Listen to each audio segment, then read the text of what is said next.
제 경험에 미치는 말도 안 되는 경우는 없을 거라는 생각을 해봅니다. 제가 겪은 충격적인 막장 스토리를 제보해보고자 이렇게 사연을 쓰게 되었습니다. 그럼 한번 시작해볼게요. 저와 남편은 지인들과의 모임에서 알게 됐고 만난 지 7개월 만에 고속으로 결혼했어요. 저희가 사귀는 사이였을 때도 처음에 남편 가족 만났을 때도 심지어는 상견례까지 하고서도 저는 쭉 남편이 외동인 줄로만 알고 있었어요. 남편이 한 번도 형제 얘기를 한 적도 없고 당연히 본 적도 없었고 남편 가족들 중 누구도 다른 형제가 있다는 얘기는 일절 안 했으니까요.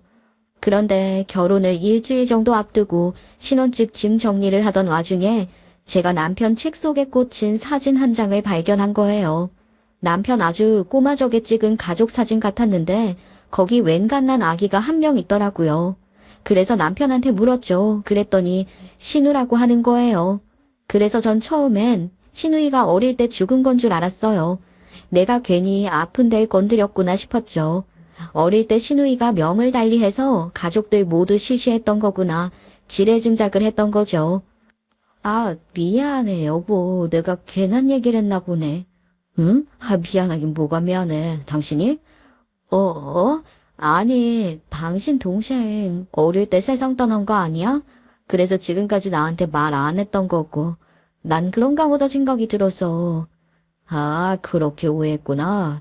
그럴 수 있겠다. 그런 거 아니야, 근데. 내 동생 멀쩡하게 자일만 살아있어. 오히려 내가 말 미리 못해줘서 미안하지. 사실은 그게 어떻게 된 일이냐면 말이야. 실은 당신한테 일찍이 말을 했어야 했는데, 이게 참, 우리 가족 너무 큰 지부 같아서 말이 쉽게 안 떨어지더라고.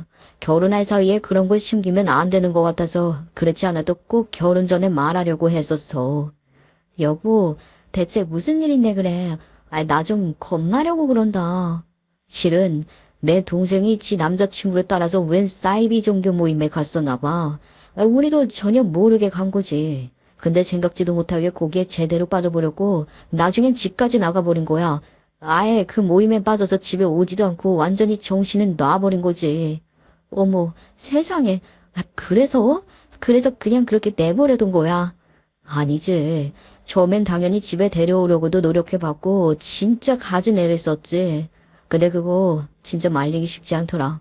아예 가족까지 다 저버릴 정도로 종교에 심취했었어. 심지어는 자기를 빼내오려는 우리 아버지한테 악말하느니 나를 유혹하는 사탄이라느니 꺼지라는 예감에서 물건 집어던지고 소리 질러대는 바람에 우리 가족은 몇 년 동안 시달리다가 결국 주손도 말 다 들었어. 진짜 몇 년이 걸려도 애가 돌아올 생각을 안 하니까 그냥 포기를 해버리고 만 거지. 그래서 그 뒤로 우리 가족 그냥 여동생 없는 셈 치고 살았었어.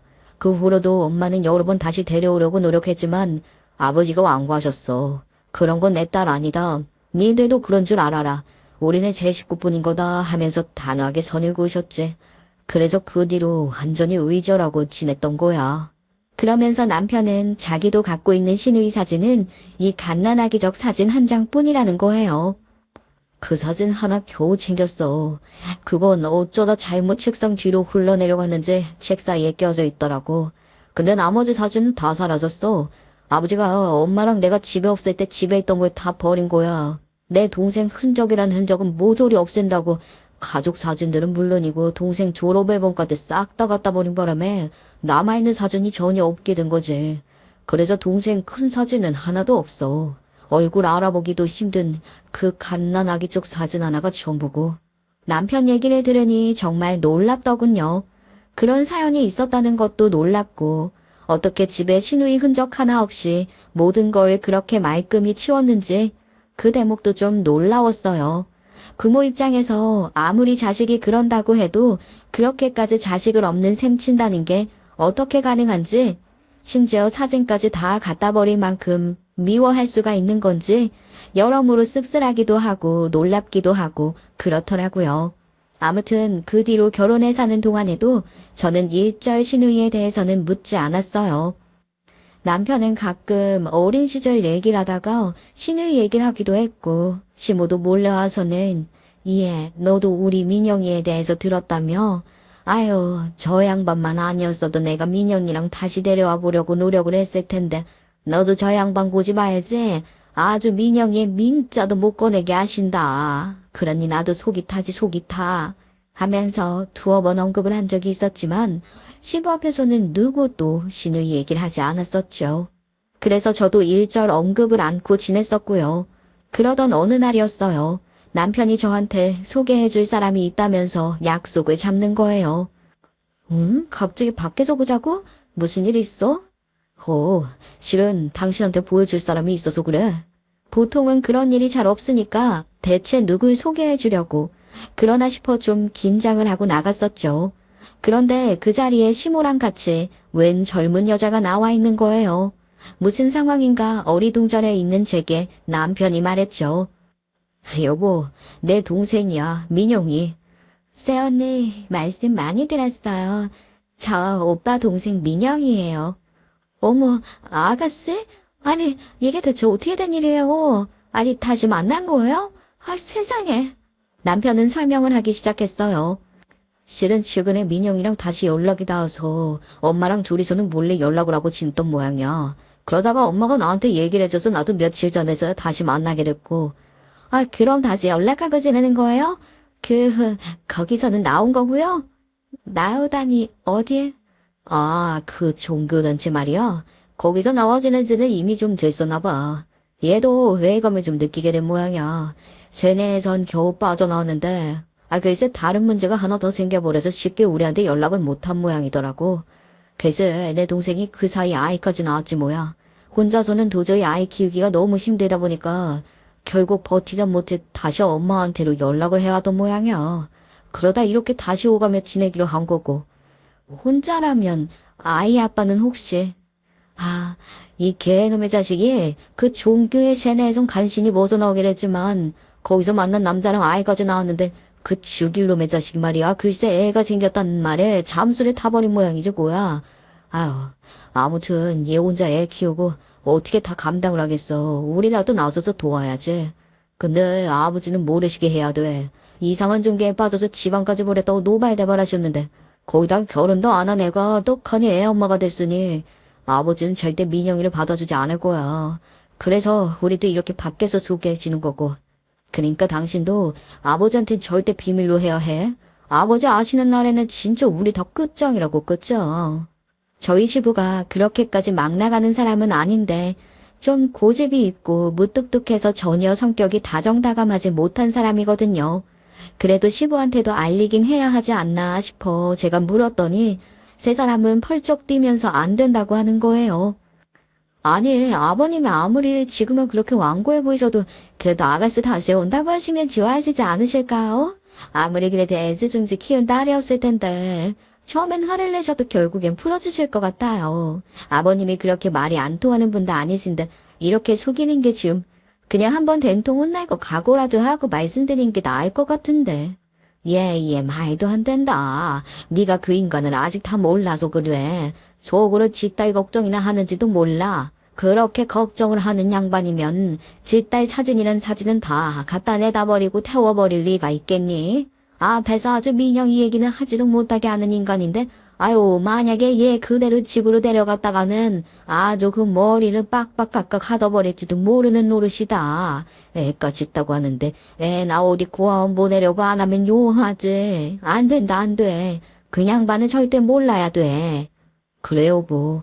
일단 나중에 차차 말씀을 드리더라도 지금은 당분간 우리끼리만 아는 걸로 하자고. 그게 우선은 나을 것 같아. 시모와 남편이 그렇게 나오니 저도 어쩔 수가 없었죠. 네, 알겠습니다. 그래도 아가씨 얘기를 전해 듣기만 하다가 이렇게 직접 만나니까 반갑기도 하고 마음은 좋네요. 걱정도 되고 했었는데 이렇게 건강히 나오게 됐다니 그것도 너무 다행이고요. 반가워요, 아가씨. 감사해요, 새언니. 저 이렇게 맞아주셔서 앞으로도 잘 부탁드릴게요. 네, 언제든 도움이 필요하면 말해요. 제가 할 수 있는 거면 최대한 도울게요.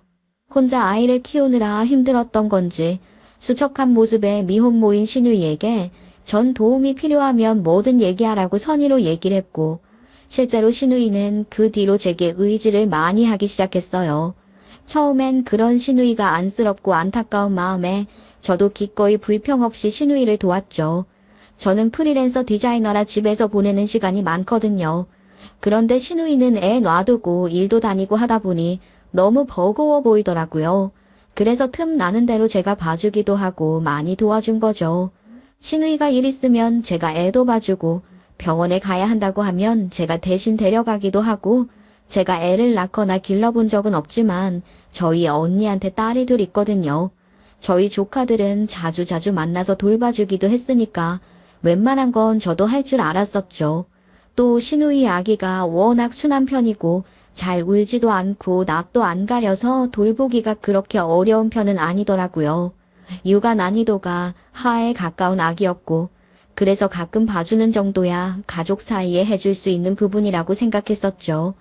그리고 사실 한편으론 만약 내가 애를 낳았으면 얼마나 예뻤을까 싶은 생각이 그 아이를 보면 들기도 하더라고요.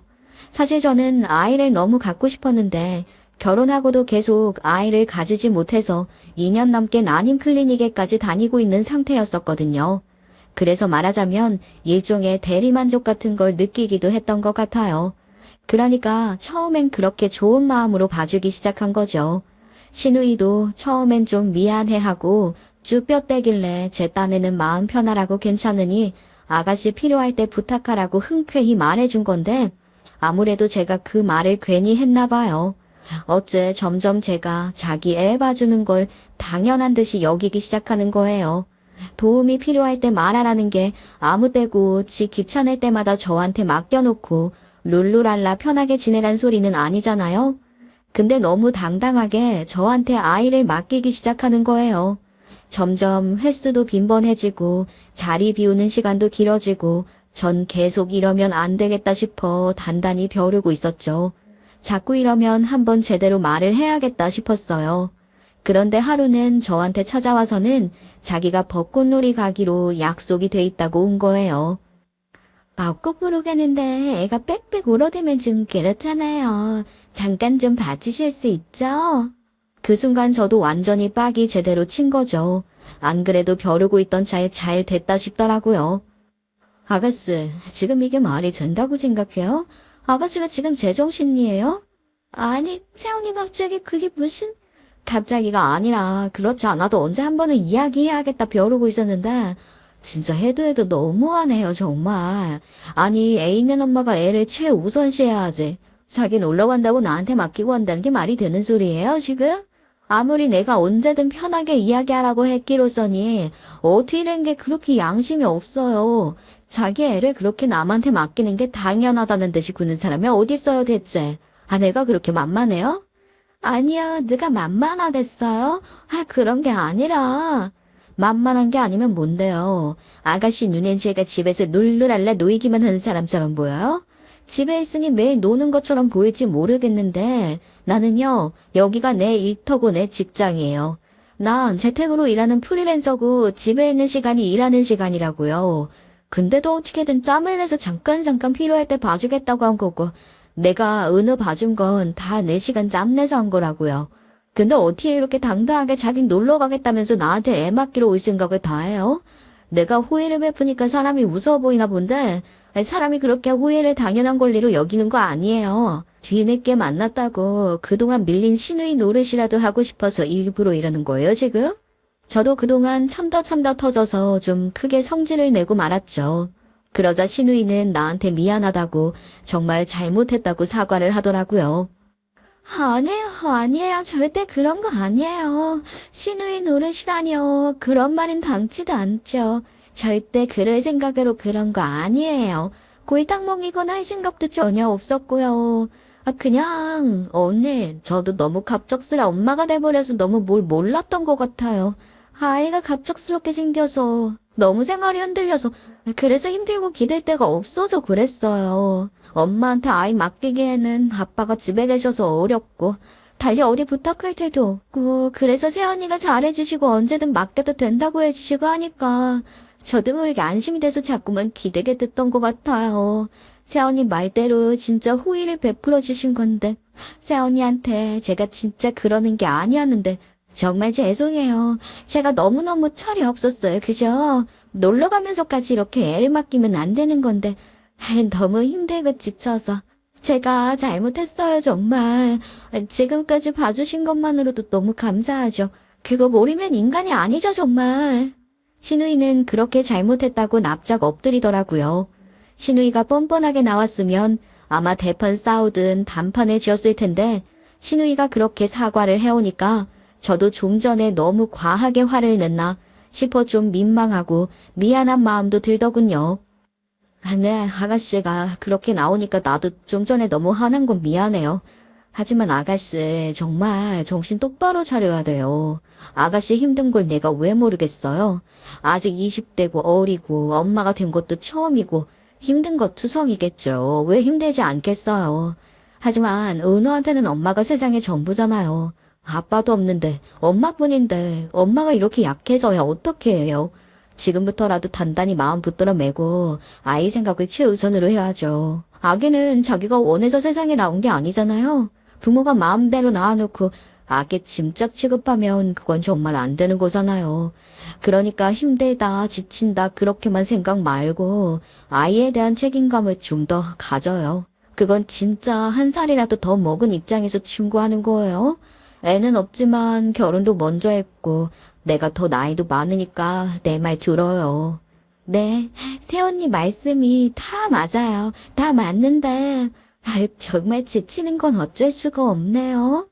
아이 둘이나 낳은 우리 언니가 하는 말이 이 시기 한 3년만 참으면 나중엔 애들이 이쁜 짓도 하고 애 보는 아그를 텐데요. 실제로 우리 조카 봐도 그렇고요. 이맘때가 원래 제일 힘들어요. 애가 말도 못하지 울기만 하지. 근데 좀만 지나봐요. 금세 걸어다니고 쫑알쫑알 말도 하고. 그러면 얼마나 예쁜데요. 아마 그땐 애한테 엄마가 기대서 살걸요? 그러니까 그때까지 조금만 힘내서 잘 버텨보자고요. 아가씨 이제 혼자 아니잖아요? 오빠도 있고 나도 있고 어머님도 계신데 뭐가 걱정이에요. 안 그래요? 전 그렇게 신우이를 다독였죠. 신우이도 앞으로 자기가 잘하겠다고 철없이 군 거 정말 죄송했다고 하더라고요. 신우이가 그래도 그렇게 개념이 없는 사람은 아니어서 그 뒤론 제 눈치를 보는 듯 했고 큰 문제나 갈등 없이 잘 지냈어요. 어쩌다 한 번씩 아이 맡길 때는 꼭 뭐라도 하나씩 사들고 와서 저한테 고맙다고 꼬박꼬박 인사하고 나중에 혹시라도 아이 낳게 되면 자기가 꼭 잘 봐주겠다고 그땐 마음껏 저한테 맡기시라고 예의상 하는 말이더라도 그런 말도 덧붙이고 하다 보니 그래도 신우이가 전혀 경우가 없진 않구나 싶었죠. 그렇게 무탈히 지내던 중 저희에겐 좀 기쁜 소식이 생겼어요. 바로 저희가 넣어뒀던 신혼부부 전용 청약에 당첨이 된 거였죠. 사실 저는 크게 기대를 안 했었거든요. 아무래도 저희가 애 있는 부부도 아니다 보니까 기대하기가 좀 그렇더라고요. 무자녀 신혼부부의 경우엔 당첨 확률이 좀 낮고 확률적으로 확실히 불리하니까 좀 회의적으로 생각을 했었죠. 그래서인지 남편은 청약되자마자 아주 기세가 등등해진 거예요. 야, 이거 진짜 하길 정말 잘했다. 청각들 이거 요새 진짜 하늘의 별 따기라는데 내가 정약론 차고 하길 잘했지. 거봐, 당신이 어차피 안 될 거라고 했는데 됐잖아. 내가 감이 좋았다니까. 내 말 안 들었으면 어쩔 뻔했어. 그래, 당신 아주 굿이다 굿. 아주 상냥한 지명이 있었네 우리 민준씨. 저희 둘 다 청약에 당첨이 되곤 완전 들떠 있었죠. 그동안 저희가 살고 있던 곳은 작은 전셋집이었거든요. 그런데 이렇게 빨리 아파트를 살게 될 줄은 몰랐는데 신이 나서 열심히 이사 준비를 했죠. 예전엔 힘들고 버겁던 이사 준비가 이번엔 그렇게 즐겁기만 하더라고요. 집 꾸밀 준비에 들떠서 이것저것 할 일도 많은데도 전혀 힘든 줄 모르고 일을 했죠. 그리고 마침내 저희는 새 아파트에 입성을 하게 됐고 이삿짐도 다 정리되고 이것저것 잔짐까지 다 제대로 정리를 마치고 나니까 어느새 2달이 훌쩍 지나 있었어요. 그제서야 사람들을 불러 집들이를 하게 됐는데 시가 사람들은 2번 따로 불러 집들이를 준비했어요. 그게 다 신우이 때문이었죠. 시부가 신우이에 대해 전혀 모르고 있었잖아요. 신우이랑 시모를 불러 한 번, 또 그 다음 주에는 시부, 시모 불러 한 번, 이렇게 따로 우리는 시가 사람들을 불러 집들이를 하기로 한 거였죠. 그리고 대망의 첫 번째 집들이 날, 신우이와 여행에서 막 돌아온 시모가 짐도 안 풀고서는 캐리어를 끌고 도착을 했어요. 그런데 시모가 저한테 대뜸 집들이 선물이라며 봉투를 하나 내미는 거예요. 전 우리 이사하느라 고생했다고 돈이라도 넣어주는 건가 하고 이걸 그냥 받아도 되려나 생각하면서 봉투를 열었죠.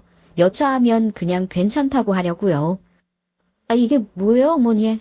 뭐긴 뭐냐, 열어보면 알 거 아니니.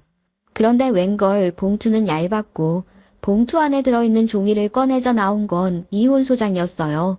전 의아한 채로 이혼소장을 펼쳐봤죠. 그런데 거기엔 남편 이름하며 남편 쪽 칸이 이미 다 채워져 있더라고요. 이미 진작에 사인도 돼 있었고요. 기가 막히더군요. 그냥 여기다 나만 쓰면 된다 이거지 싶은 거예요. 아이 뭐야 이게. 지금 나랑 뭐 하자는 거야 당신? 뭐 하자는 거긴 이혼하자는 거지. 아이 우리 그만 살자. 사실 진작부터 말하려고 했는데 타이밍이 지금이 딱 적절할 것 같아서 말이야. 나 너한테 애정 없어. 아 너도 대충 짐작은 하고 있었겠지만 어차피 너도 나한테 크게 애정 남진 않았을 거 아니야. 우리가 더 이상 신혼도 아니고 그러니 괜히 구질구질하게 매달리고 그런 짓 하지 말고 그냥 적당히 끝내자고. 나머진 내가 다 채워놨으니까 네 서명이랑 몇 개만 적으면 돼. 남편 놈 말에 하도 기가 막혀 웃음이 나오더군요. 그리고 제가 말해줬죠. 하하, 그러니까 이게 당신이 준 이사 선물이구나. 그래, 고마워. 근데 선물을 받고 가만히 있을 수가 있나. 나도 하나 준비했어. 아마 난 당신이 준 것보다 좀 더 큰 선물이 될 건데 마음의 준비 제대로 해. 어리둥절해 있는 세 사람 앞에서 전 곧바로 전화를 걸었습니다. 네, 아버님. 준비되셨죠? 이제 올라오시면 될 것 같습니다. 네. 제가 간결한 통화를 마치자 일동당황한 기색이 역력했죠. 갑자기 여기서 시부가 왜 등장하는 거냐 하면 이 얘기를 하기 위해서 며칠 전으로 돌아가 볼게요. 이날 집들이에 시모가 여행을 마치고 곧바로 왔었다고 했었잖아요. 이때 실은 시모가 개모임에서 일주일간 여행을 간 거였거든요. 그런데 가기 전에 저한테 고기를 사주면서 시부를 부탁했었거든요. 나 개모임에서 여행 가는데 우리 삼식이 양반이 걱정이 돼서 말이야. 자기 말로는 자기도 밥 해먹을 줄 안다고 그러는데 그애 또 마음에 그렇지가 않잖니. 아침 점심은 뭐 어째저째 내가 해놓은 카레랑 콩국이랑 먹고 라면도 끓여 먹고 그러더라도 저녁밥이라도 좀 제대로 먹으면 좋을 것 같아서 말이다. 네 며느라 네가 좀 차려줄 수 있지? 어차피 니네 집이랑 우리 집이랑 가까우니까 그냥 그 숟가락 하나만 좀 놔줘라. 네, 알겠어요, 어머니. 어차피 저희 집이랑 어머님, 아버님 댁이랑 걸어서 10분이면 되니까 차려두고 오셔서 드시라고 말씀드릴게요. 시가랑 새로 이사한 저희 집이 가까우니 큰 무리가 아니라 저는 선뜻 알겠다고 했고 시부한테 오셔서 잡수시라고 했죠. 근데 시부가 굳이 뭐하러 거기까지 가서 먹냐면서 자기가 대충 라면 끓여 먹고 간장에 밥 비벼 먹으면 되니 신경 쓸 거 없다고 하는 거예요. 처음엔 알겠다고 했는데 그래도 신경이 쓰이더라고요.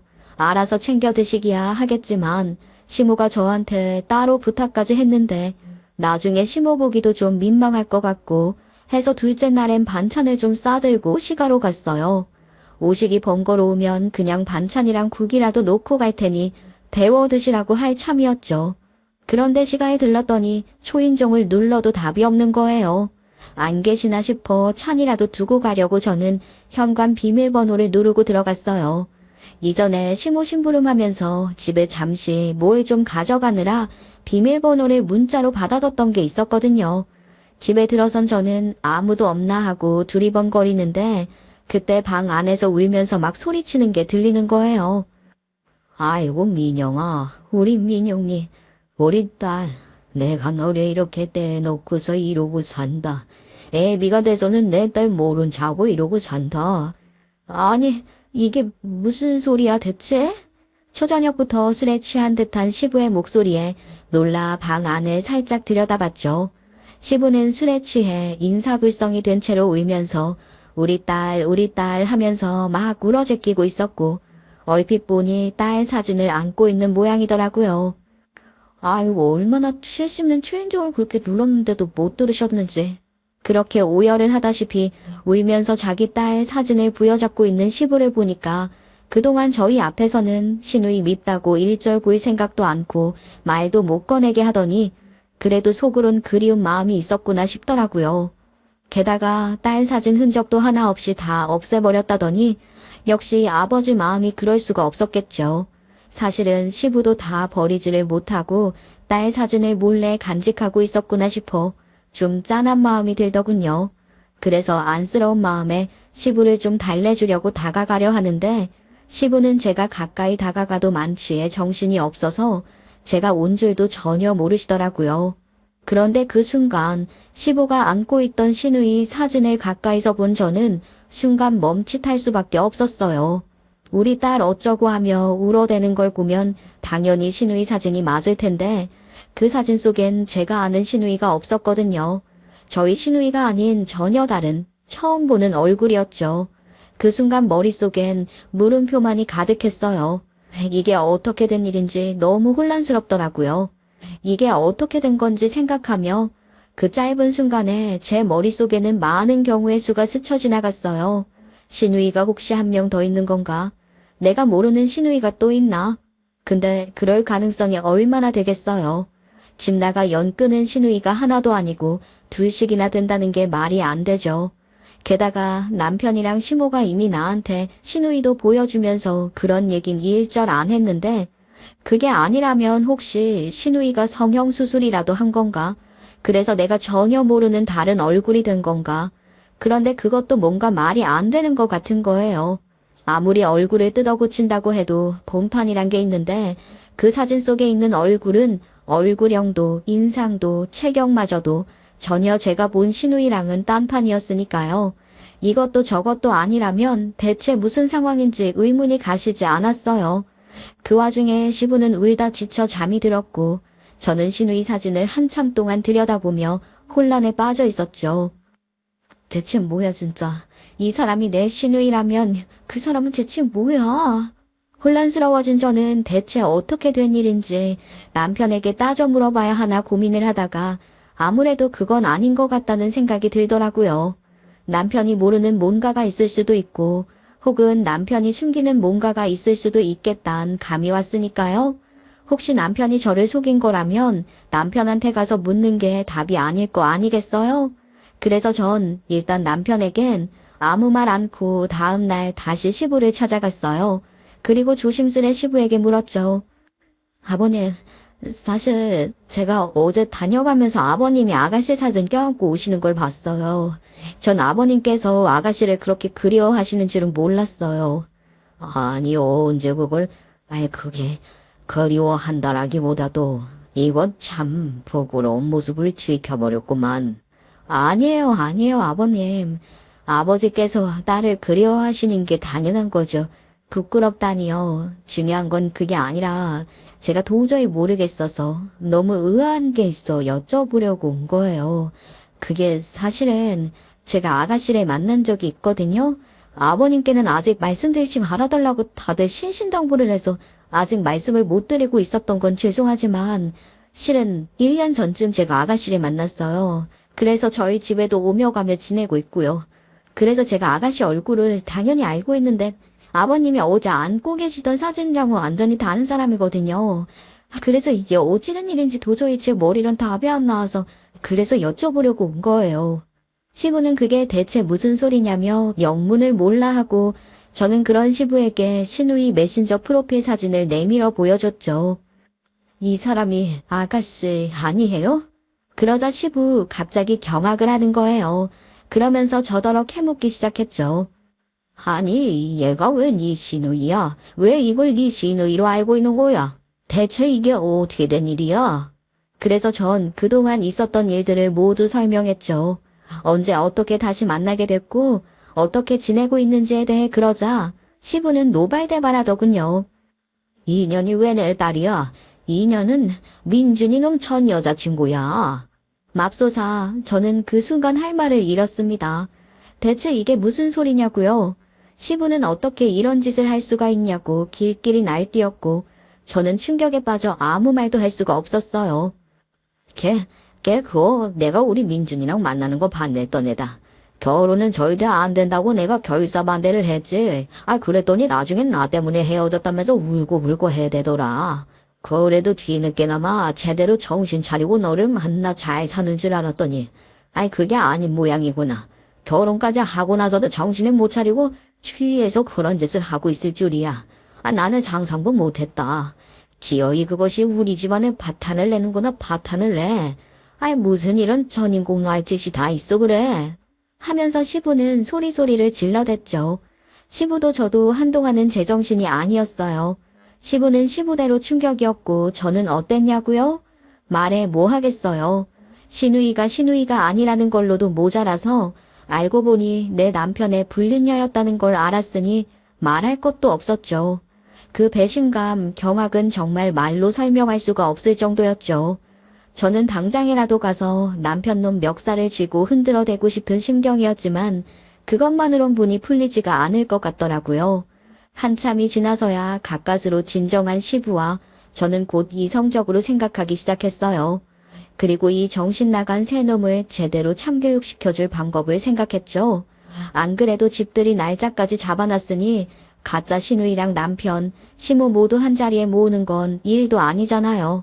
그렇게 이날 세 사람이 아무것도 모른 채 저희의 새 집에 모이게 된 거였고요.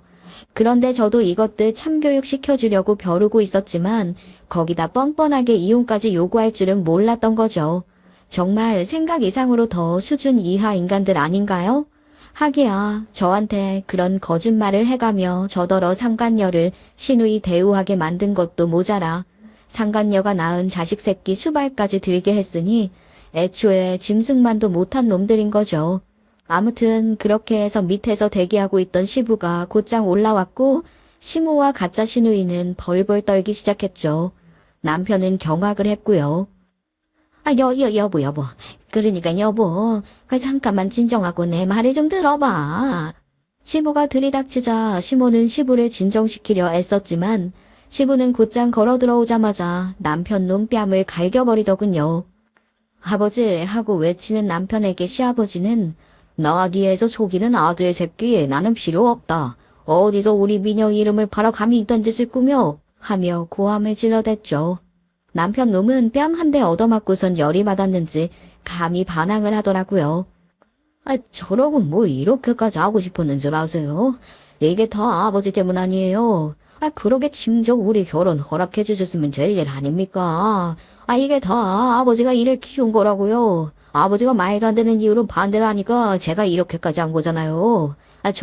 이 사람이랑 못 헤어진다고 전 분명히 말씀드렸었어요. 아버지가 반대하는 가짜는요. 진짜 말도 안 됐어요. 같은 성씨라고 동성동본이라고 안 된다고. 그게 대체 무슨 달금망대예요. 우리가 무슨 친족도 아니고 요즘 세상에 그걸로 결혼 안 된다고 하면 다들 비웃는다고요. 근데 아버지만 이런 똥꼬집으로 내 결혼을 막아내시니까 제가 이렇게까지 쇼를 한 거잖아요. 뭐가 그렇게 당당한 건지 이놈은 소리를 질러대더군요. 기가 막힌 노릇이었죠. 이 사람이랑 못 헤어져요. 저도 노력했어요. 저도 잊으려고 무진장 노력했다고요. 그래서 다른 여자도 만나본 거고 결혼까지 했고요. 근데도 못 헤어지겠더라고요. 그냥 안 돼요. 이 사람이 그만큼 좋은 걸 어떡하냐고요. 이 사람 제 아이도 낳았고요. 정혁도 이 사람이랑 우리 애랑 셋이 살려고 든 거예요. 이 집에서 이 사람이랑 같이 살 거고요. 아버지도 이제 저 못 말리십니다. 이제는 반대하셔도 소용없어요. 제가 여기까지 어떻게 왔는데요. 남편 놈의 정신 나간 외침에 저도 시부도 기가 찼죠. 이 무슨 삼류 영화 대사 같은 말들인지 도저히 못 잊어 그랬다는 둥 결혼 후에도 전 여친을 못 잊고 다시 재회해 불륜을 했다는 남편의 막장 스토리에 진짜 기가 차고 소름이 다 끼치더라고요. 제가 대체 왜 이런 더러운 불륜 그게 휘말려야 하는지 어이도 없었어요. 그런데 그때 시부가 한마디 했죠. 뭐? 동성동본? 너 그게 진짜 이유였는 줄 아냐 이놈의 새끼야? 동성동본은 무슨 그건 그냥 니들 떼어놓으려고 변명에 불과했어.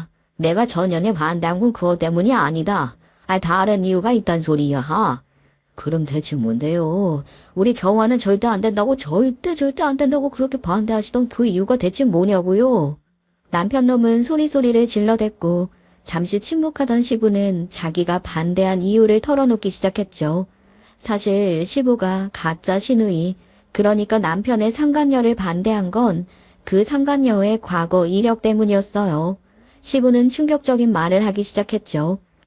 아유, 내가 너한테 이런 얘기까진 차마 하고 싶지 않았는데 예전엔 별서 없구나.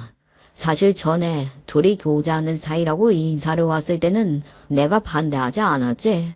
그땐 분명 이름을 소개하며 성이 같은 것도 알았지만 그땐 반대를 안 했어. 왜냐? 그땐 몰랐으니까. 그런데 나중에 내가 우리 중마고 놈들이랑 하는 개 가서 내가 자랑을 좀 했다. 우리 아들 여자친구라고. 이렇게 이쁜 아가씨를 사귄다. 능력이 좋지 않냐 하면서 내 친구들한테 자랑을 좀 했다고. 아 근데 그중 한 놈 얼굴이 급격히 어두워지는 거야. 그래서 왜 그러냐고 물었더니 아무 말도 안 넣은 거지. 근데 이거 뭔가 이상한 거지. 아무래도 뭔가 있는 것 같아서 내가 나중에 따로 그 친구한테 다시 물었다. 그때 너 내 며느라이들의 사진을 보더니 순식간에 얼굴이 어두워지지 않았냐고. 그 애를 아는 거지. 그렇게 한참 추궁을 했더니 그제서야 그놈이 털어놓는다 이거야. 자기가 오랫동안 다니던 술집에 일하는 애였다고. 아버지, 술집이라뇨? 그게 무슨... 남편 놈은 전혀 처음 듣는 소리에 믿기지 않는 듯한 표정이었고 그 순간 시누이인 척했던 상간녀의 얼굴엔 망했다 하는 듯한 표정이 떠오르더군요.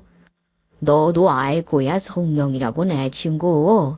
그놈이 워낙 술 좀 좋아하고 여자 좋아하고 노는 거 좋아하는 놈이다. 그래서 나도 개모임 말고는 따로 만나거나 하진 않는 놈인데 글쎄 왜 그놈이 자기가 자주 놀러 다니는 데서 오래 일을 한 애라더라는 거야. 난 그럴 리가 없다 했지. 우리 며느리들 아이는 평범하게 직장 다니는 애다. 절대 그럴 리가 없다. 네가 잘못 본 거다 그랬더니 글쎄 나를 비웃으면서 자기가 얼마나 그 애랑 많이 놀아봤는지 아냐면서 별 얘기를 다 늘어놓더라 이거야. 차마 입에 담기도 상스러운 말들과 사진까지 보여주는 거다. 사진까지 보고 나니까 내가 아니라고 더는 말할 수도 없었지. 그런데 내가 어떻게 니들을 허락해. 내가 그걸 다 알고도 어떻게 너를 이 애랑 결혼을 시키냔 말이다. 그래서 내가 괜히 동성동본이니 뭐니 해가면서 결혼까지는 안 된다고 필사적으로 말렸던 거야. 이제 알겠냐 이 정신 나간 놈아. 남편은 믿을 수 없다는 듯 했죠. 아니 그걸 대체 왜 이제야 말해주시는 건데요. 대체 그땐 왜 말하지 않았냐고요. 이놈아 차마 내 친구가 저 애 거기서 만났단 얘기를 어떻게 하겠냐. 가래다가는 무슨 난리가 날 줄 알고. 게다가 너 이 여자애 만나기 전에도 여자애 하나가 너 버리고 바람이나 안 좋게 헤어졌지 않냐? 여자한테 2번 뒤통수 맞고 아예 마음의 문을 닫아버릴까 걱정도 됐다고. 애비맘이란 게 그런 거야. 그래서 괜히 너 보고 결혼까지는 가지 말라는 둥 동성동본이 어떠니 하면서 말도 안 되는 트집을 잡았던 거라고. 그렇게라도 해서 찢어지게 만들려고 했던 거라고. 그런데 나 지금 이게 뭐 하는 짓이냐 애비한테. 예전 바람 피운 여자친구한테 뒤통수 맞아놓고 며느리애기한테 어떻게 똑같은 짓을 할 수가 있냐. 어떻게 이런 짓까지 할 수 있냔 말이야. 네가 인간이냐? 그리고 당신은 어떻게 당신까지 이런 짓을 해? 애미가 돼서는 지 자식이 있단 말도 안 되는 짓을 한다 해도 말려야지. 어떻게 합세해서 이런 말도 안 되는 짓거리를 하냔 말이야. 충격에 빠진 남편 놈은 그럴 리가 없다며 고개를 내젓더군요. 그럴 리가 없어. 아니지 경호야. 아니지 아니라고 말해. 네가 못 믿겠다면 그 친구한테 가서 거대 찍은 사진들 내놓으라고 할 수도 있다. 난 분명 내 2눈으로 보기도 부끄러운 사진 속에 저 애가 있는 걸 봤으니까. 너 그런데도 쟤를 믿냐? 네 애라고 주장하는 저 애. 내가 보기엔 네 애도 아닌 것 같다. 그 친자 확인 검사부터 해봐. 아마 어디 다른 데서 나온 애일지도 모르니. 시부는 그렇게 쐐기를 박아버렸죠. 시부의 청천벽력과도 같은 폭로에 일순간 분위기는 싸하게 얼어붙었어요. 시모는 충격에 빠졌고 가짜 시누이 노릇을 하던 상간녀는 오빠 그게 아니라 하며 덜덜 떨기 시작했죠. 네가 나를 속인 거야? 진짜 그런 거야? 순진한 척 착한 척 다 해댔더니 뒤에서 그러고 더럽게 놀고 자빠졌었냐고. 남편 놈은 상간녀에게 소리치기 시작했고 처음엔 아니야 오빠 내 말 좀 들어봐 하며 싹싹 빌던 상간녀는 남편 놈이 어깨까지 밀어대며 욕까지 해대자 못 참겠다는 듯 맞대응을 하기 시작하더군요. 아이씨 그래 나 맞아 뭐 이판사판 이렇게 된 거 더 숨길 필요도 없네 뭐. 아 참나 세상 좁네 진짜. 씨. 그래 나 좀 놀던 년이고 제가 네 앤지 아닌지도 몰라. 딴 놈 앤지 네 앤지 알게 뭐야. 야 그리고 너 솔직히 나 정도 되는 여자 만나면 그 정도는 감수해야 되는 거 아니냐? 배 나오고 얼굴도 목 먹다 버린 찐빵같이 생긴 게 예쁘고 어린 여자 끼고 좋아주고 있던 언제고. 내가 좀 놀았다니까 이제 와서 꼽냐? 아 그럼 뭐 내가 너같이 별 볼 일 없는 놈을 진심으로 좋아하기라도 할 줄 알았어? 그나마 돈 잘 들어오는 좋은 회사 다닌다는 거 하나 말고 뭐 하나도 볼 것도 없는 새끼가? 지는 뭐 대단히 깨끗한 척하고 앉았네. 지 마늘 하나 두고 나랑 바람 필 땐 언제고 이제야 깨끗한 척이야. 난 적어도 남편은 없어 이 새끼야. 남편 놈 상간녀 말에 제대로 긁혀서는 흥분해 알아듣지도 못할 욕들을 쏟아내고 아주 개판 그런 개판이 없었습니다.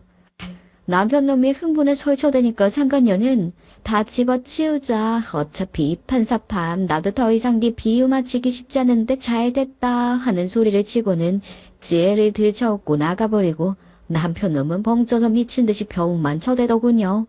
그래봐야 지 주먹만 아프지. 그렇게 개판이 난 와중에 제가 말했죠. 아 참 제가 선물 준비했다고 해놓고 아직 안 보여드렸네요. 어머님 이제 아버님도 오셨고 하니 공개할게요. 그렇게 말하며 봉투를 뜯었죠. 봉투 안에서 나온 건 다름 아닌 시부의 이혼 소장이었어요. 니들 둘도 이혼한다며? 아 나도 이혼할란다. 그리고 니놈 새끼랑도 의저리는 그런 줄 알아라. 시부가 시모에게 이혼 소장을 내밀었죠. 내 칸 이미 다 채워놨으니까 거 당신 것만 채워 빨리 가져와. 눈에는 눈, 이에는 이. 받은 그대로 돌려주는 기분, 그거 꽤나 통쾌하더라고요. 상황이 그렇게 되자 시모와 남편은 둘 다 시부와 제 앞에 엎드려 빌어대기 시작했어요. 시모가 먼저 빌더군요. 아 여보 내가 잘못했어. 내가 큰땀 미쳤었나 봐. 내가 어생각을 했었어. 여보 처음엔 아들 보고 미쳤다고 내가 절대 안 된다고 했는데 나도 모르게 그만 손주 욕심에 잠시 이성을 잃었었어. 며느리가 많은 나이도 아닌데도 임신이 안 돼 저러고 있으니 혹시라도 애를 못 낳을까봐 손주 낳아줄 마지막 기회다 싶어 그랬다. 바보 같은 생각이었어. 아 잘못했어 여보. 시모를 보던 남편 놈도 제게 빌기 시작하더군요. 여보 나 진짜 잘못했어. 정말 미안해. 내가 잠시 정신이 나갔었나 봐. 아이 어떻게 저런 여자한테 흘렸는지. 하지만 당신도 아까 봤지? 그거 아주 미치전 또라이야. 내가 꽃뱀한테 잘못 물렸던 거라고. 아, 바람 피운 건 정말 미안해. 잘못했어. 하지만 나도 당한 거야. 그녀는 지금 생각해보면 보통 년이 아닌 것 같아. 순진한 척 해가면서 남자 꼬시는 수준이 예사가 아니었단 말이야. 아, 난 진짜 까맣게 몰랐어. 평범한 회사원인 줄로만 알았는데 지금 생각해보니까 너무 화려하고 명품으로 치장을 하긴 했었지. 원래 내 취향은 그런 쪽이 아닌데 당신이 진짜 내 이상형이야. 아, 알잖아. 내가 당신한테 처음 눈에 반했던 거. 니놈 아가리를 확 찢어버리기 전에 닥쳐. 이 새끼야. 아, 씨 웃기지도 않네. 뭐? 이상형? 아, 기가 막혀서 진짜. 야, 아까 그 여자가 한 말 못 들었냐? 어? 못 하나 봐줄 것도 없는 게 어디다 대고 혀를 흘리고 있어. 둘이 같이 놀아나 놓고 이제와 그 여자만 죽일 년이고 더러운 년이냐? 니놈 새끼는 얼마나 깨끗한데 어디다 대고 깨끗한 척을 하고 있어. 진짜 이 쓰레기 같은 새끼가. 아 그리고 이 이혼 소장은 이제 무효야? 합의 이혼 말도 안 되지. 네가 한 짓 그대로 다 까발려서 소송 제대로 걸어줄 테니까 그런 줄 알아. 이 재활용도 안 되는 팩급 쓰레기 새끼야. 그날 이후 시부와 저는 모두 이혼 소송을 시작했습니다. 남편 놈이 바람 피운 걸로도 모자라 상간녀를 시누이라고 속이기까지 하고 제가 상간녀 자식까지 돌보게 했으니 그 죄를 다 물어 재산분할 뜯어낼 수 있는 만큼 최대로 받아냈죠. 남편이 당첨된 거긴 하지만 애초에 신혼부부 주택 청약이었기 때문에 집도 지분을 받아냈어요. 처음에 진명에 정할 때 남편이 자기 이름으로 하려고 하기에 제가 우겨서 공동명의로 했었는데 그때 남편 놈 떨떠름해하면서 억지로 그러자고 했지만 제가 우기기에 잘했다 싶더라고요. 전 시부 또한 우여곡절 끝에 이혼 소송을 끝내고 끝내 갈라섰다고 전해 들었어요. 전 시부가 결정타를 날린 건 그 사건이었지만 그 전부터도 시무한테 쌓인 게 많았던 모양이더라고요. 그래도 꾹꾹 누르고 살다가 이런 일까지 벌어지고 나니 오만정이 떨어져 더 이상 같이 살고 싶지 않았던 거였죠. 그리고 상간녀 말이에요. 나중에 전 남편 놈이 우겨서 기어코 친자 확인을 했나 보더라고요. 그런데 반전으로다가 전 남편 놈 아들이 맞다고 나온 거예요. 근데 그 여자 쪽에선 그 꼴 다 보고 나니 네 놈이랑 같이 살기 싫다고 하고 양육비나 내놓으라고 한 모양이었죠. 그 뒤로 어떻게 됐는지, 둘이 같이 사는지 아님 양육비나 보내주면서 사는지 그건 잘 모르겠어요. 전 시부한테서 소식을 전해 들은 게 거기까지고 이제는 전 시부랑도 연락을 안 하거든요. 마지막으로 전 시부랑 연락했을 때 전 시부는 기쁜 소식을 전해왔었죠. 이혼하고 나서 제 진짜 시누이가 될 뻔했던 딸이랑 연락이 다시 닿은 모양이더라고요. 다시 딸 만나 화해했다고, 딸도 이상한 종교에 빠져있다, 다 털고 나왔다고, 이제 딸이랑 잘 살 거라고 하는 얘기를 마지막으로 전해 들었습니다. 저는 전 남편 놈과 헤어지고 제2의 인생을 살고 있어요. 처음엔 아직 젊은 나이에 이혼녀 됐다는 게 분하고 억울했는데 지금은 오히려 홀가분합니다. 남자를 믿는다는 게 얼마나 부질없는 짓인지 제대로 가르쳐준 전 남편 놈 덕분에 지금은 허튼데 감정 낭비 않고 제 인생 열심히 가꾸며 살아가고 있네요. 그 점 하나만은 고맙다고 해야 하려나요? 제 이야기는 여기까지입니다. 들어주셔서 감사합니다.